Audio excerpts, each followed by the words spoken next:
Olá, tudo bom? Bem-vindo ao canal Daniel Sem Regras. Hoje o convidado é o Dr. Márcio Miranda Maia, advogado tributarista, e a gente vai falar sobre regras digitais, regras fiscais, sobre o que está acontecendo no mundo hoje e por que isso é importante para você e sua empresa. Para começar, Dr. Márcio, gostaria que o senhor se apresentasse um pouco porque você se considera assim, uma especialista nessa área de direito tributário. Assim, o que te fez chegar nisso aí? Tá, Daniel. Primeiramente, boa tarde, obrigado pelo convite. Eu sou formado em Direito, formação original, né, da minha carreira inicial, tá? E me formei em Direito e acabei indo para a área da fiscalização. Trabalhei no Fisco de Santa Catarina, trabalhei no Fisco de São Paulo, somando os dois, algo em torno de 21 anos 21 anos de trabalho lá dentro do Fisco. Fora isso, obviamente, realizei, fiz um monte de cursos e atuo na área desde que me formei, tá? Acho que entendo só um pouquinho do tema, né? Mas dá pra gente trabalhar o tema. Tá, vamos lá. Aqui nossa ideia é entender um pouco do mundo, tá? Quando a gente fala em documento, a gente pensa normalmente, parte fiscal, a gente pensa muito em papelada, papéis, arquivo morto e tudo E, mais. E a gente já conversou um pouquinho antes, já me deu uma ideia um pouco diferente. Uh, Qual a importância? Existe papel ainda hoje em dia? Faz diferença hoje ou não? Como é que funciona isso? olha, Daniel, eu diria que hoje em dia o papel passou a ser uma exceção, tá? Nas transações usuais de pessoas jurídicas, tá? O papel é quase que um acessório das operações, literalmente.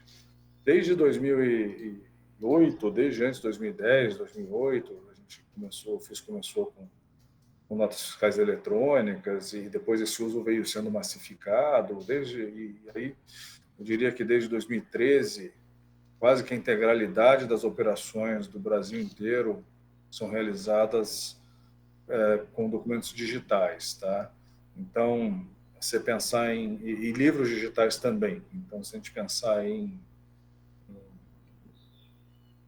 no passado, né, a memória aí de realmente pensar em área fiscal, aquela papelada, ela fazia sentido, né, porque você tinha as notas em papel e a manifestação da operação era feita naquele papel, naquela nota, que depois era escriturada no livro físico. Isso fazia muito sentido. Agora, hoje em dia, eu diria que as operações em papel são para apoio ao controle das operações financeiras, e olhe lá, tá? Porque, assim, quase que a totalidade das operações se inicia e se encerra em documentos digitais. Tá, Seja então, aí a emissão da nota eletrônica digital ou do cupom eletrônico, né? E até o fim da operação, que é a escrituração em um livro digital e a entrega das obrigações digitais para a Receita Federal.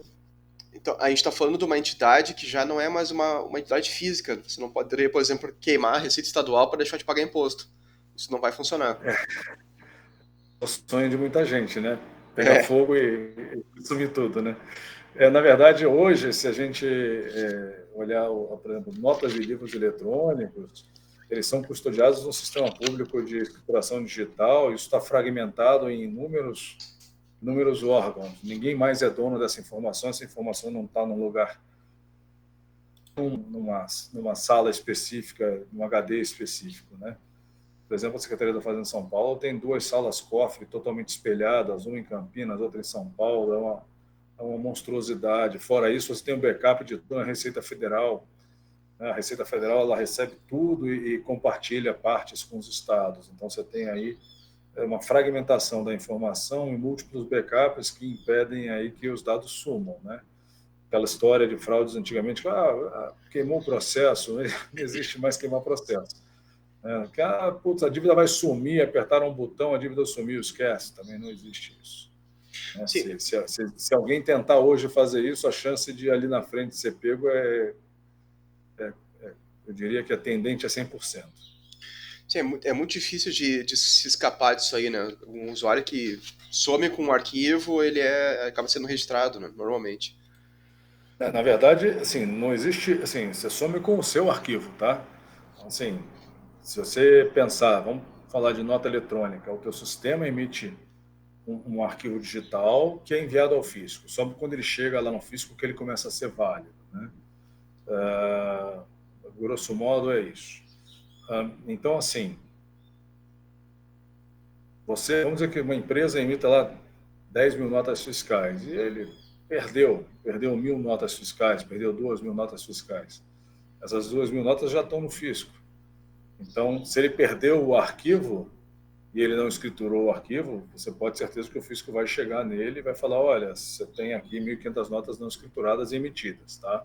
Aliás, há muitos anos, esse é um dos principais indicadores aí de atuação da fiscalização, que é exatamente a identificação de notas digitais não escrituradas nos livros, que também são digitais, basta cruzar os dois, é um para um, né? Então, a fiscalização tem sido muito atuante e muito eficaz na identificação desse pessoal que não escritura nota. E aí acontece, né? É engraçado, o pessoal perde até hoje nota de entrada não escritura, ou um bloco de notas de saída que não foi para o contador e aí não foi escriturado, e o fisco vai lá e pega. E o fisco caminha cada vez mais para autuações quase que diretas, né? Automáticas, nesses cenários. Tá, basicamente a gente está dizendo hoje um sistema que é totalmente integrado, totalmente digitalizado. Ele sabe mais sobre a sua vida do que você sabe. O máximo que você consegue é saber a mesma coisa que ele sabe. Ponto Na de vista verdade, fiscal. é isso mesmo, tá? Ele sabe mais. Vou te explicar por quê, tá? Porque o fisco recebe múltiplas bases. Além do que a empresa manda para o fisco, ele recebe as informações de terceiros, quartos, quintos. Ele recebe informações bancárias, também digitais. Tá? Então, assim, ele tem muito mais da vida da empresa do que a própria empresa, muitas vezes. Tá, eu tenho um caso de um cliente que ele achou que teve uma ideia genial. Ele recebia alguns pagamentos, depósito direto em conta da empresa. Aí, como ele recebeu direto em conta, não foi pelo cartão de crédito, ele achou que ele não precisava fazer nota daquilo. Demorou mais ou menos uns 6 meses e a Receita Estadual encontrou ele. É, isso está muito fácil, porque os dados bancários, os bancos enviam os dados mensalmente também para o fisco, tá? Então, quando uma fiscalização é direcionada para uma empresa, principalmente fiscalização federal, o fiscal já chega com os dados de movimentação bancária todos da empresa. Então, o pessoal que fazia muito lá atrás, tinha muito disso, né, de ter a conta 1 e a conta 2, eu só declaro a conta 1. Quando o fiscal hoje vai na empresa, ele tem a movimentação da conta 1 e da conta 2 integral, tá, na mão dele. Ele não sabe exatamente a que se refere a entrada de dinheiro, mas ele tem a soma de entradas todas. Tá? A fiscalização ficou muito eficaz, né, por causa desse excesso de informação que o fisco tem. É um Big Brother, real e inescapável. Tá. Ok. O animal tá aí, o Big Brother tá aí, esse monstro tá aí. Como empresa, assim, o que a gente deve fazer para cuidar, para não brigar com esse monstro? Então, vamos lá. O ideal, assim, primeira coisa, as empresas têm que saber que isso existe, né? Porque ainda há desconhecimento. A gente recebe aqui no escritório ainda empresários que não têm muita noção do que está acontecendo e do que o fisco tem de informações contra as empresas, tá? Então, conhecimento, né? Primeira coisa. Segunda coisa, você precisa ter assessoria de qualidade, um contador bom. E a terceira coisa que é essencial, e hoje em dia já existe bastante, são sistemas especializados na auditoria, na revisão desses documentos eletrônicos, na revisão que o contador faz, e também sistemas que monitoram a emissão de documentos contra você, né? Porque, ok, é mais fácil eu ter ciência das notas que eu emiti, que a minha empresa emitiu. mas eu não necessariamente eu sei tudo que todas as empresas do Brasil estão emitindo contra mim. E já existem alguns sistemas que fazem essa parte, quer dizer, Tá, mas daí você começa. qual a importância de cuidar isso sobre as notas que são emitidas contra mim? Daniel, isso é fundamental, porque o que acontece? Você tem duas situações de desvio potenciais. Uma, vamos imaginar erros, né? Não só desvios, desvios aos olhos do fisco, tá? Mas uma seria, por exemplo, eu fiz compras regulares da minha empresa, recebi os documentos eletrônicos ou não recebi alguns, ou, por exemplo, perdi um bloco de arquivos de documentos eletrônicos de entrada, não foram parar no meu contador não escriturou. Esse é um cenário onde o fisco já identifica o fato e isso atrai fiscalização. Tá? Você tem uma multa de cara por não escriturar um documento eletrônico e você tem também todos os créditos potenciais que você poderia tomar e você perde. Tá? Mas também tem uma situação curiosa, esdrúxula, mas que acontece muito, e a gente vê isso muito aqui no escritório, que é a seguinte: uma empresa emite notas em nome da sua empresa, sem seu conhecimento, para perpetrar alguma fraude que lhe convenha, aí ele fala, putz, eu preciso emitir algum documento eletrônico, por exemplo, eu vou vender sem nota, eu quero vender sem nota, a empresa quer vender sem nota para A, né? Quero vender sem nota para a empresa A, mas eu tenho que dar saída na mercadoria de algum jeito, e aí eu emito contra a empresa B, ou a C, ou a D. Então, a empresa B, C e D não praticaram nenhum ato de comércio, mas tem documentos eletrônicos emitidos contra ela, e o fisco tem esses documentos. E elas não vão escriturar, por óbvio, o documento que ela, uma operação que ela não praticou. E aí ele pode ser fiscalizado. Mas qual o E ele benefício vai ter dessa que empresa? provar que ele não teve. Ele vai ter que mostrar ao fisco, demonstrar ao fisco que ele não pode. Não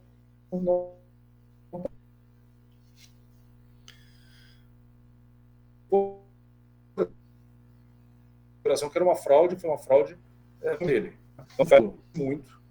Você pode ser sendo fiscalizado, isso acontece muito, tá? Por conta de um terceiro que comenta contra você sem a sua ciência. Tá, mas qual que é o benefício dessa empresa que não emitiu nota contra A, mas acabou emitindo nota contra C? No final acabou emitindo nota igual? Então, vamos lá.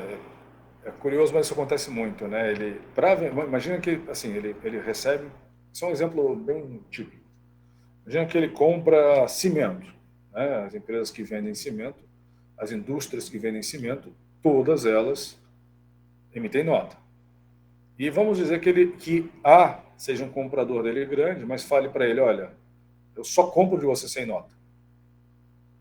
Se ele vender sem nota para esse A regularmente, ele vai ter um problema de estoque, porque, de novo, como os documentos são eletrônicos, cada item de nota é desconhecimento do fisco, o fisco consegue olhar o estoque da empresa comercial com muita facilidade. Tá? E aí ele precisa dar saída para alguém daquele estoque, ele precisa emitir uma nota para tirar o estoque de lá de dentro, entendeu? E aí ele acaba emitindo para B, para C, para D, enfim, porque ele precisa. E aí ele também, eventualmente, nem conhece, nem sabe que está cometendo uma fraude, ou nem sabe o que está fazendo direito, entendeu? O fato é que ele se vê enroscado, ele expõe B, C e D, e B, C e D estarão em fiscalização, e no futuro, quando eles falarem não praticar essas operações, a fiscalização vai voltar para essa empresa. Mas o fato é que acontece muito. A gente tem um monte de clientes que são fiscalizados, recebem fiscalização e depois tem que ficar explicando que não praticaram as operações por conta desse tipo de coisa. Tá, entendi. Então, na verdade, o fraudador Isso acaba poderia sendo acontecer aquele. também, veja que desculpe. Só continuar e te dar um outro exemplo. Imagina uma empresa lá que queira lavar dinheiro, queira internalizar operações para faturar e receber dinheiro e dinheiro que não existe. Ele pode começar a emitir nota e depositar dinheiro no banco, por exemplo, para lavar dinheiro. Esse é um outro exemplo do que pode acontecer. Esse cenário me parece mais corriqueiro até. do que E a nesse empresa caso, não querer comprar sem nota. também acontece muito. Então, as duas acontecem bastante. Agora, no caso da lavagem de dinheiro, ainda tem um outro problema, né? Que você, B, C e D ainda podem receber a visita da polícia, né? Fiscalização e polícia por conta de lavagem de dinheiro. É uma surpresa e tanto. Mas então, existe como fazer monitoramento disso, dessas notas que entram? Existem softwares e serviços hoje disponíveis com muita segurança que vão monitorar todas as notas emitidas contra o usuário e dão inclusive ao usuário a oportunidade para denegar a nota. O que é denegar a nota? É falar, olha, eu não reconheço essa operação, né? Então você, com um pouquinho de tecnologia e uma assessoria decente, você consegue se proteger bastante dessas fraudes, né? Então, se você é uma empresa comercial, industrial, que costuma receber notas, tem seu CNPJ conhecido, é importante fazer essa monitoria. Sem dúvida. A gente recomenda, eu recomendo bastante isso aos clientes, que monitorem as suas operações comerciais digitais. Sim, especialmente Porque aquelas o que são as reflexo disso, irregulares. porque o reflexo disso assim, no mínimo vai te dar muito trabalho explicar o que não aconteceu, tá? E mesmo assim, você pode pegar erros procedimentais do fornecedor, do teu administrativo, do teu financeiro, do contador. Você se livra de muitos erros, né? De muitas chances de ser fiscalizado e em caso de erro, de multa, né? Você se livra de multa, tá? Agora, é uma mudança de mentalidade, né? Quer dizer, o empresário brasileiro, a gente, né, no Brasil, a gente não gosta muito da prevenção, né? Agora, a prevenção é muito barata, porque uma multa por não escrituração de documentos pode chegar a 10% do valor do documento. Tá? É muita coisa. Isso estraga o ano de qualquer empresa, né? Sim, sem dúvida. Sem dúvida. Isso às vezes, é o lucro da empresa. Tá. Quando o senhor falou ali sobre lavagem de dinheiro, me remeteu muito a todas aquelas operações que estão envolvidas na Lava Jato. Teve alguma situação assim que a gente pode dizer assim, olha, que isso aqui é um caso que foi usado esse tipo de dado? Bom, sem dúvida, tá? Isso é uma pergunta muito interessante que você fez. Os dados digitais estão no físico, estão lá dentro. Tá? Durante a Lava Jato, foram usados dados bancários, de transações bancárias, para fins de identificação do fluxo de dinheiro, mas se você olhar algumas matérias mais atentas e acompanhando casos concretos, você percebe que a fiscalização da Receita Federal e dos estados foi muito ativa na Lava Jato.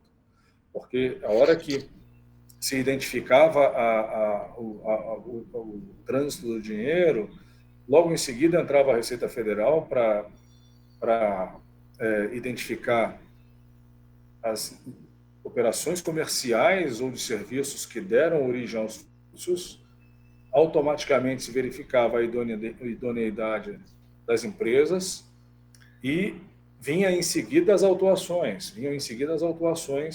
em cima dessas notas frias, né? Porque eles usaram muitas empresas emitindo documentos eletrônicos frios para acobertar as operações de trânsito de dinheiro. As empresas eram frias e o fisco identifica isso imediatamente.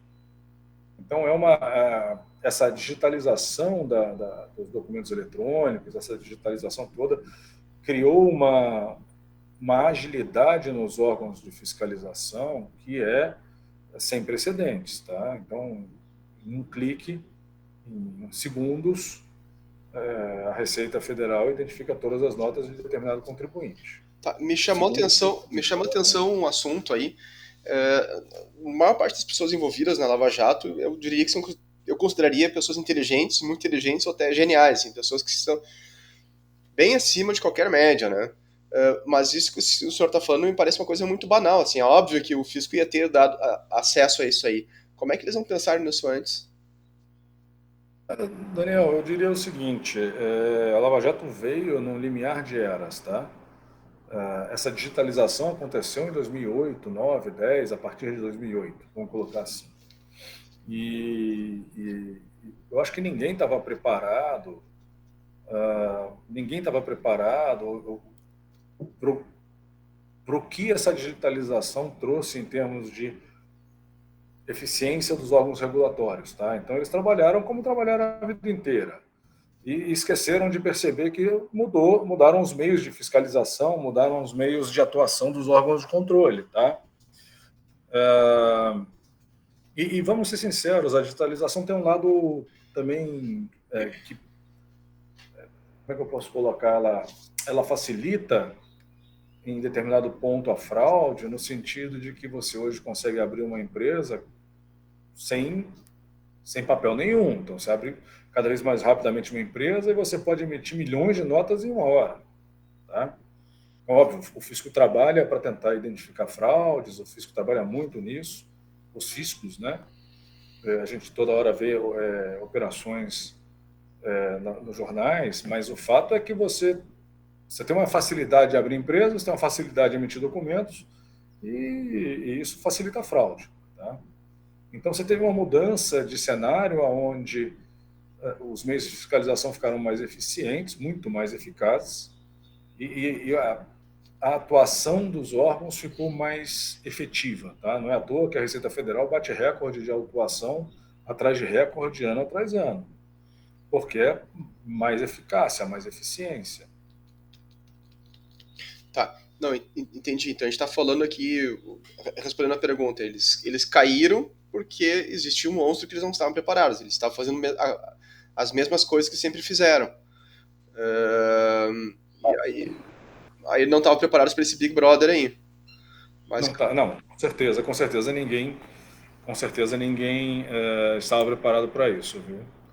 tá. Quando a gente fala de desburocratização, de facilmente criar uma empresa que logo vai gerar milhões de nota, acho que isso deve já despontar um alerta vermelho na Receita quando alguém faz isso, né? Me parece que ele tá mudando, que o monstro está mudando para ter mais controle, mas ser mais livre para atuar dentro daqueles limites que são os adequados, né? Então, mais facilmente você monta uma empresa, mas mais facilmente você vai ser controlado por isso. Sim. O fisco faz um esforço enorme, os fiscos, né, fazem esforços enormes para. E isso está nos índices aí de burocracia, enfim, aqueles rankings de eficiência da economia, né? Quer dizer, você tem que abrir rápido uma empresa porque você tem que permitir que o empreendedor trabalhe.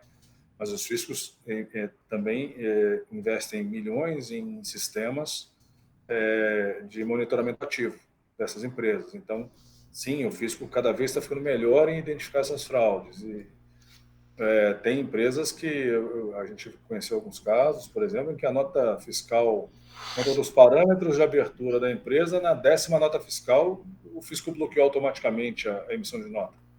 E aí cabe ao contribuinte correr atrás e mostrar que o caso dele não é de fraude, mas ele caiu dentro de determinados parâmetros que levaram ele a um corte de uma emissão de documentos por suspeita de fraude. Isso é uma mudança de comportamento, se você pensar, inimaginável em 2010, 12, nossa, nem pensar.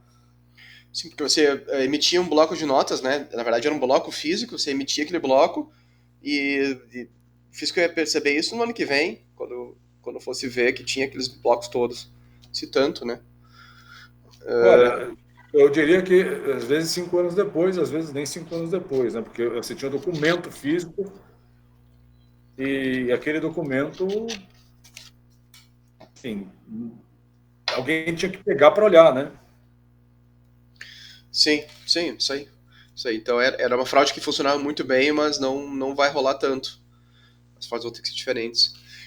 Por falar nisso, a gente tá falando assim, a gente vai pintando meio que um cenário de terror com esse monstro, esse Big Brother aí.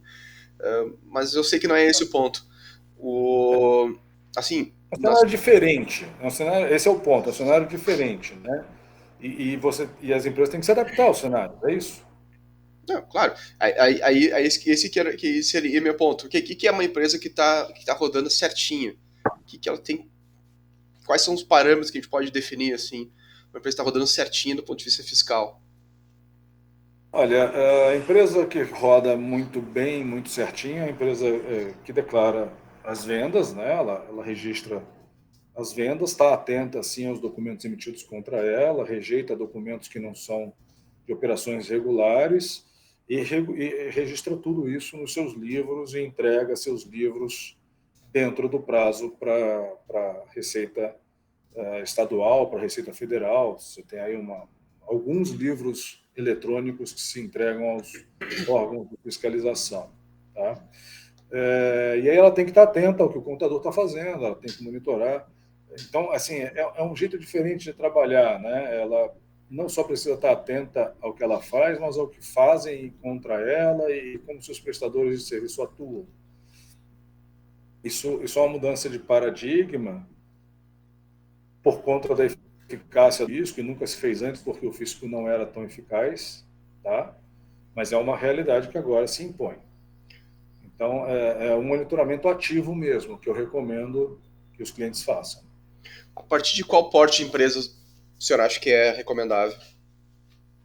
Olha, eu acho que uma empresa do Simples já precisa fazer isso. E você tem sistemas hoje que fazem isso, são baratos, não são caros.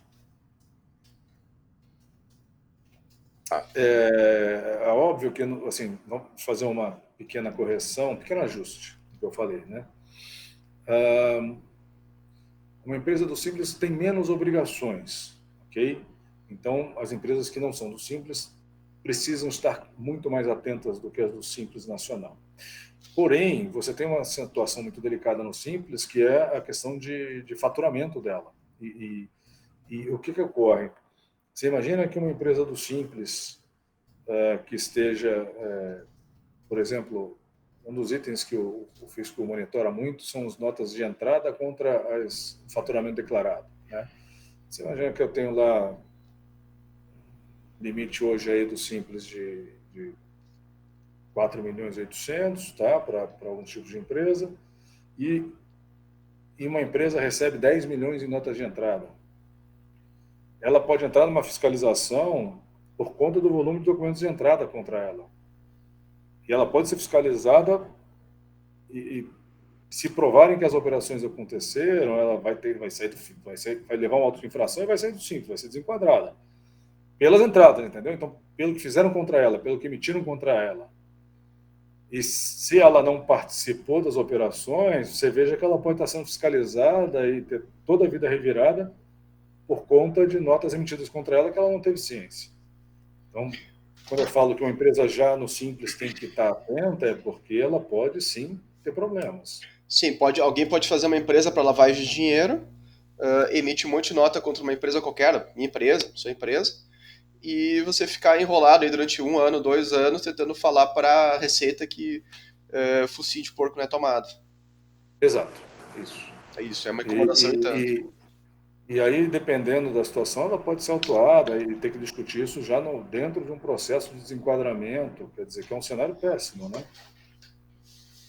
Sim, Então é dependendo do teu melhor, negócio, vai ficar é bem muito enrolado. barato, é muito barato usar um sistema adequado e monitorar a sua vida, né? Você ter controle sobre a sua vida. E tem alguns sistemas que fazem isso muito bem. Tá, De novo. legal. É importante ter essa tecnologia. Deixa eu ver. A gente está falando aqui, a gente já pintou um cenário de um monstro, a gente falou um pouco mais ou menos como controlar esse monstro. O tema ficou um pouco negativo, mas eu sei que o ponto não é esse. Eu sei que o senhor estava na Receita durante o momento de implementação da nota fiscal eletrônica. Então, gostaria de saber a sua opinião, assim, como é que a gente se beneficia desse monstro? O que ele melhora a nossa vida na prática? Bom, quando a gente. Eu acho que é o conjunto da obra, né? Quer dizer, quando eu quero fazer as coisas bem feitas e eu tenho cuidado de emitir a nota corretamente e enfim, fazer todos os procedimentos e monitorar tudo, eu tenho um ganho enorme de redução de custos, porque eu parei de emitir nota em papel, então só o custo de burocracia, de notas em papel e livros é monumental, né? Fora o ganho para o meio ambiente, né? Então, e quando eu tenho sistemas de apoio, eu tenho uma organização de documentos, uma agilidade na escrituração, no financeiro, eu tenho uma integração tem uma integração dos processos que me permite trabalhar com muito menos gente, né? Então, eu tenho muito ganho de produtividade. Então, os benefícios que eu poderia colocar são, sim, para o meio ambiente, sim, redução de custos e sim, muito ganho de produtividade pela automação adequada, né? Sim, quem está com tudo funcionando certinho tem esses ganhos. Vai ter uma. Operacionalmente é mais fácil, né, de fazer. Eu vivia a época de nota fiscal em papel, era um horror aquilo. É muito, muito ruim mesmo. Muito, nossa, loucura, era uma loucura. Não sei como é que era, como é que a gente vivia naquela época, né? Se olhando para trás é inacreditável, e É, mudou para melhor, mas essa mudança para melhor trouxe essa nova realidade aí dos órgãos de fiscalização, né? isso me lembra assim, uma analogia, como é que a gente via sem geladeira? Já pensou? Pois é. Hoje para É nós é um quase negócio. isso. Todo mundo tem. Todo mundo tem. Assim como todo mundo emite nota fiscal eletrônica, todo mundo tem cupom fiscal, né? Mas como é que tu vivia antes, cara? Era marrar cachorro com linguiça, parece. Exato. Ahn, Então, eu queria ponderar isso, assim, não é uma notícia toda negativa, é que as empresas têm que estar atentas às mudanças, né? É uma adaptação, mas é uma mudança para muito melhor, né? Você tem aí você veja que a sociedade como um todo se beneficia quando você tem menos sonegação, né? Você tem ganho de eficiência na economia, você tem uma concorrência leal, concorrência mais justa, então os ganhos são imensos, tá? E claramente superam os problemas que advêm desse avanço tecnológico. sim, quando você fala de concorrência justa é interessante, porque existe uma atitude, às vezes, de levar vantagem, e uma forma relativamente fácil de levar vantagem é isso, fazendo meia nota, fazendo um faturamento meio esquisito e tal. Mas eu tenho visto que isso está cada vez mais difícil, particularmente, eu acho que já não, há muito tempo não vale a pena. E, Cada vez e, mais difícil. e ouvindo o senhor, assim, me deixa mais claro que tem que ser realmente um gênio do mal para fazer isso aí. Não, não é fácil. Na verdade, a realidade é de que, como eu disse, os meios de fiscalização estão muito eficientes e cada vez mais, né? Então, está deixando de valer a pena. Na verdade, o risco tá rapidamente suplantando os benefícios, né? Tá. Tá, os benefícios estão suplantando os riscos. Acho que é Perdão, isso. perdão, perdão. Não, é isso mesmo. Os riscos de sonegar, o risco de sonegar diante da evolução do fisco suplanta os benefícios de sonegar. Ah, isso sim, agora sim. Agora, Nesse agora sentido, né? entendi. Aham, não, perfeito. Então tá, eu acho que a gente tratou bastante desse assunto de digitalização. Tem mais alguma coisa que o senhor acha que valeria a pena a gente trazer agora? A gente já falou bastante sobre o monstro, a gente falou como lidar com o monstro, a gente falou, afinal, qual que é o benefício do monstro, né? Que a gente precisa, ele consome menos alimento do que o outro monstro que tinha antes, que também era um monstro. Era um outro tipo de monstro. Não, sem dúvida. Eu acho que assim, como uma ponderação final, né, eu reforço o que você falou, né? Acho que no final a gente está saindo mais forte, né, como um país muito mais forte dessa história do que a gente estava, né? É óbvio que os problemas existem, a necessidade de adaptação, investimento em tecnologia, mas os ganhos indiretos e os mesmos ganhos diretos são realmente muito grandes, vale muito a pena. Essa mudança aí foi literalmente da água para o vinho, né? Aliás, eu diria até que essa digitalização é da água para o vinho bom, né? Porque a vida de todos melhorou, né? O que falta agora, e isso é uma questão política estrutural, forma que simplifique o processo, né?